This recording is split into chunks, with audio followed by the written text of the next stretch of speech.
Hello everyone! This will be the last video in the series of exponential and linear functions. And in this video we are going to focus on those exponents in exponential functions.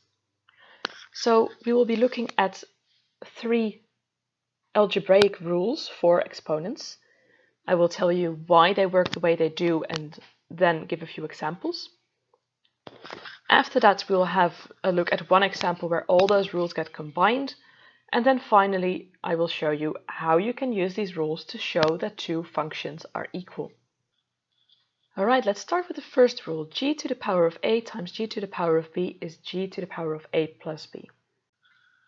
Now, this is fairly abstract, but let's have a look at what this means and why this is the case.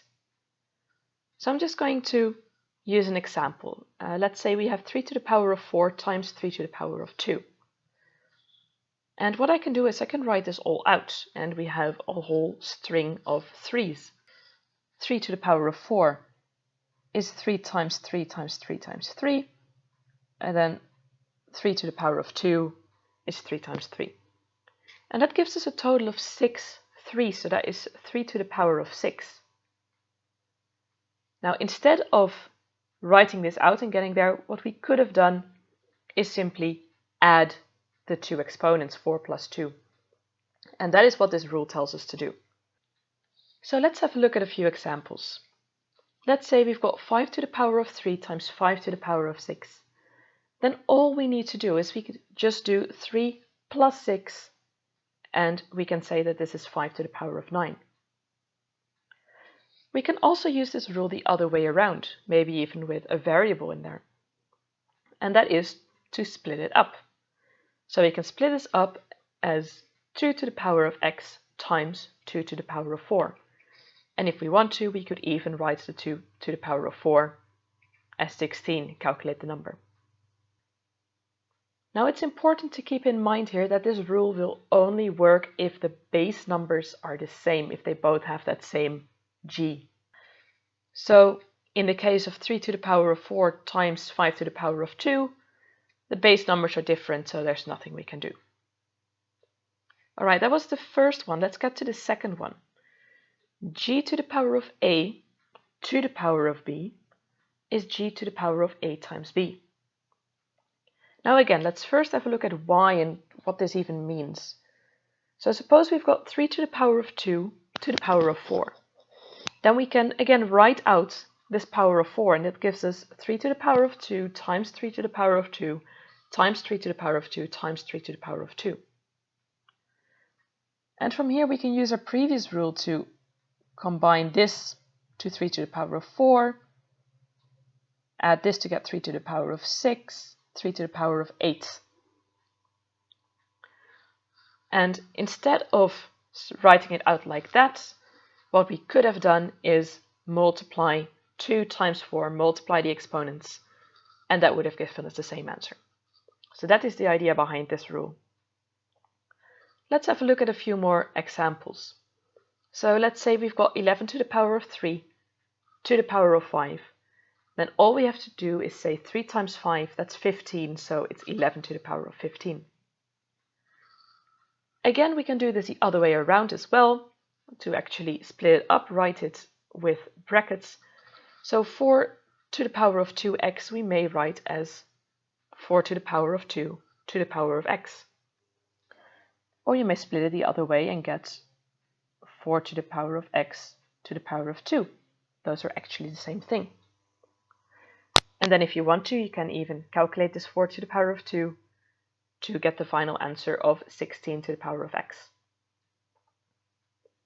This time around there is only one base, so we don't have to worry about it working or not working depending on different bases. This rule will just work for you. All right, and then let's go to the last one.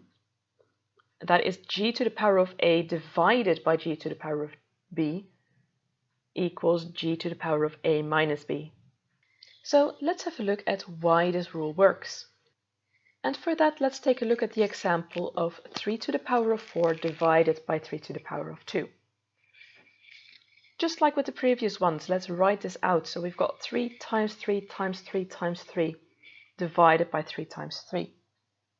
And then we can divide both the numerator and the denominator by 3. And we can do that again, simplifying your fraction essentially. And that leaves us with 3 times 3, well, divided by 1, but that's not really anything anymore. So we end up with 3 to the power of 2. And again, what we could have also done is just do 4 minus 2, and that is what the rule tells us. So let's have a look at some examples again. So say we've got 7 to the power of 8 divided by 7 to the power of 3. Then we just do 8 minus 3 and we end up with 7 to the power of 5. Just like with the previous ones, we can also use this the other way around. Let's say we've got 5 to the power of x minus 2. Then we can turn this into a fraction and we can get 5 to the power of x divided by 5 to the power of 2, which we can even calculate, 5 to the power of x divided by 25. And if you want to, you can even split this 25 out again and write it as 1/25 times 5 to the power of x, which basically has the form of an exponential function again. Now, just like with the first one, this one will again only work if it has the same base numbers. So if you've got 8 to the power of 3 divided by 5 to the power of 4, we've got different base numbers and there's nothing we can do. We just have to leave it as is. So those are the 3 rules. Let's see what happens if we want to try to combine them. Let's say we want to simplify this expression. Now, first of all, we can just look at the numerator and denominator separately. The denominator is already simplified, so don't have to worry about that. We're just going to look at the numerator first. And in there, we're just going to use the order of operations. So we're going to start by getting rid of the brackets. Brackets 2 to the power of 3 to the power of 2.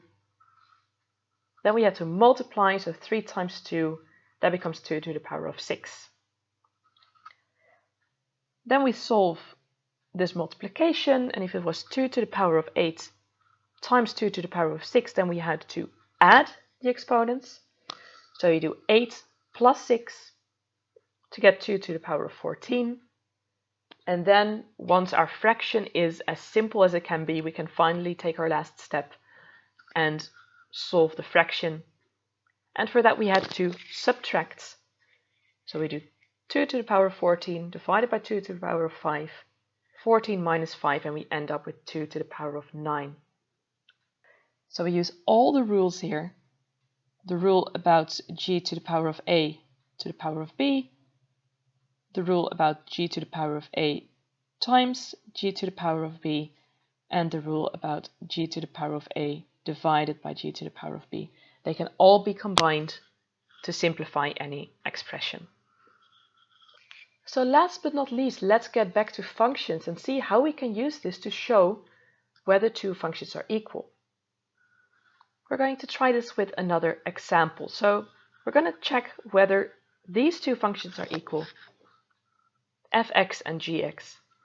As you see, they both have t in the exponent, so they are both exponential functions, so we will have to use our exponential rules. What we're going to do is we're going to write both of those functions in the standard form. Since we're looking at exponential functions, that's b times g to the power of t, it works the exact same way with linear functions where we rearrange or rewrite our function till it looks like its base form ax plus b. Now in this case we're lucky because f is already written in the standard form. We've just got an initial amount and a growth factor to the power of t. So we only have to worry about g to the power of x. And we have to rewrite this in such a way that we end up with only t in the exponent. So we're going to have to peel off everything else like we're solving an equation. So actually going against the order of operations this time. That means we're first going to get rid of this plus 2. So we're going to use the rules backwards, and that's going to give us 2 times 3 to the power of 4t times 3 to the power of 2. Then next we have to get rid of this 4. So again using the rule the other way around. And we're going to get this 2 times 3 to the power of 4 to the power of t times 3 to the power of 2. Now this is all messy, so we're just going to clean it up a bit. We're going to calculate this 3 to the power of 4 and this 3 to the power of 2. That gives us 2 times 81 to the power of t times 9. And then the last thing we can do is we can multiply these regular numbers together, because we can change the order however we like. And we end up with 18 2 times 9 times 81t, which, lucky for us, is exactly what fx was. So we can conclude that the two functions are equal. So here we have used those same rules, but we used them the other way around. Because here we turned it into g to the power of a times g to the power of b. And here we turned it into g to the power of a to the power of b. So it's the same rules, and we finally use them to show that two functions are equal. So that was the last video in this series, where this time we dove into exponents. I hope this gave you an idea of how to calculate with exponents and of how to show that two functions are equal. And now let's start to practice.